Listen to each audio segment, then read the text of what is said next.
Everyone, welcome to Laws Forum. I am Rohini and today we'll discuss the case of Stanilus versus State of Madhya Pradesh and other case. Okay तो ये case start करते हैं। सबसे पहले मैं introduction दे देती हूँ। ये केस जो है ये article 25 and 26 of Indian constitution से रिलेटेड है। अब आर्टिकल 25 एंड 26 क्या होता है, जिन्हें पता है तो वो कमेंट सेक्शन में ज़रूर लिखना, ठीक है। इसमें इस पूरे केस में हम देखेंगे कि क्या ये जो फोर्सफुल कन्वर्जन ऑफ रिलीजन, तो क्या ये हमारे राइट टू रिलीजन में आता है, जैसे आर्टिकल 25 में। तो ये क्वेश्चन है, राइट। तो ये पूरा केस हमारा इसके अराउंड रिवॉल्व होगा। स्टार्ट करते हैं। तो यहाँ पे जो अपेलेंट होता है, इन्हें जो है प्रोसिक्यूट किया जाता है सब मजिस्ट्रेट द्वारा। किस चीज़ के लिए? For committing an offence under section 3, 4 and 5 clause 2 of Madhya Pradesh act, ठीक है।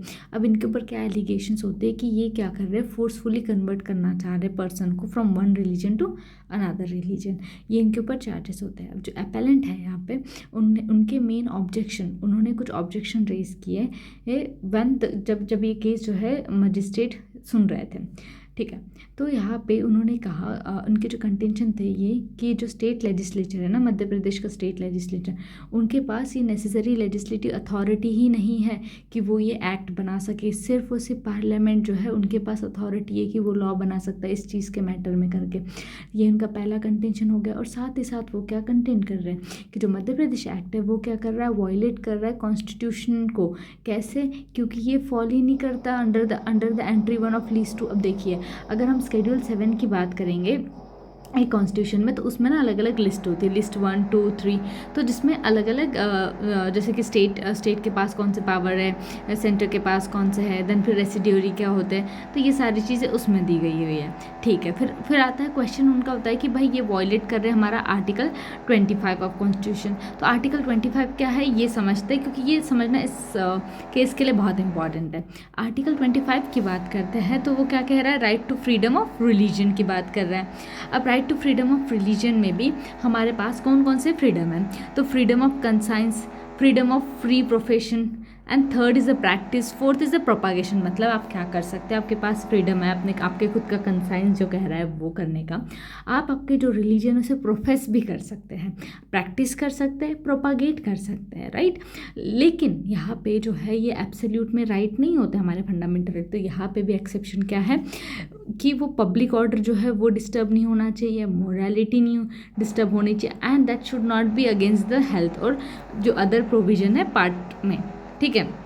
और यहाँ पे इंपॉर्टेंट लाइन क्या है, all the person are equally entitled to the freedom of conscience and they are right and this right to profess practice propagate religion. मतलब यहाँ पे जो सारे इंसान है, जो जितने भी सारे लोग हैं, सबके पास इक्वल राइट है, राइट। तो कोई भी, सबके जो राइट है वो कैसे एट पार है, किसी का भी ऊपर नीचे नहीं है। तो लेट्स से कोई अगर इसे कन्वर्ट करना चाह रहा है फोर्सफुली, तो ऑब्वियसली इसके राइट अपने आप नीचे चल जाएंगे, तो ऐसा नहीं है, ठीक है। ये जो राइट है दोनों के बराबर है।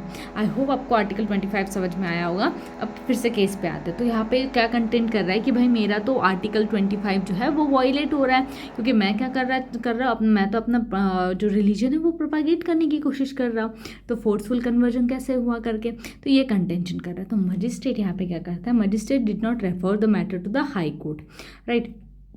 लेकिन इसके बाद क्या होता है, जब ये मैटर जो है रिवीजन वगैरह ये सब करके जैसे तैसे ये हाई कोर्ट पहुंचा मैटर, फिर उसके बाद इस केस में ना मेनली जो वैलिडिटी है कि जो मध्य प्रदेश धर्म स्वतंत्रता अधिनियम एक्ट जो है और ओडिशा फ्रीडम रिलीजन एक्ट, ये चैलेंज हुआ है। अब कोर्ट के सामने दो इशू आए इसमें कि क्या ये जो दो एक्ट थे क्या ये वॉयलेट कर रहे हैं आर्टिकल 25 ऑफ इंडियन कॉन्स्टिट्यूशन को, और यहाँ जो स्टेट लेजिस्लेचर है क्या वो कॉम्पिटेंट है कि वो ये एक्ट जो है वो बना सके। दो इशू है, दोनों के हम 1 बाय 1 करके आंसर्स देखेंगे। ओके, स्टार्ट करते हैं। तो पेटिशनर के साइड से जैसे मैंने आपको बताया कि क्या कंटेंशन है कि भाई आर्टिकल 25 को वॉयलेट कर रहे हैं और स्टेट के पास अथॉरिटी नहीं है ये एक्ट लाने की, तो ये अल्ट्रा वायर्स होना चाहिए। दो कंटेंशन हो गए उसके। अब कोर्ट का जजमेंट देखते हैं, ठीक है। तो हाई कोर्ट ने क्या कहा यहाँ पे कि जो मध्य प्रदेश स्वतंत्रता रूल है ये on only enact to penalise and prevent the unlawful conversion. तो उन्होंने बोला ये जो हम एक्ट या रूल लेके आए ना, ये सिर्फ इसलिए कि हम क्या कर सके, पिनलाइज पनिशमेंट दे सके और प्रिवेंट कर सके जो भी अनलॉफुल कन्वर्जन होते हैं रिलीजन के, कैसे जो कि फोर्स से हो रहे, फ्रॉड से हो रहे, एल्यूरमेंट, ठीक है, लालच दे के कोई किसी चीज़ का, and therefore cannot be said to be in a violation of article 25 clause 1। तो ये अगर हम जो है कोई रूल बना रहे ये प्रिवेंट करने के लिए, तो वो आपके आर्टिकल 25(1) क्लॉज का वायलेशन कैसे हो सकता है, राइट।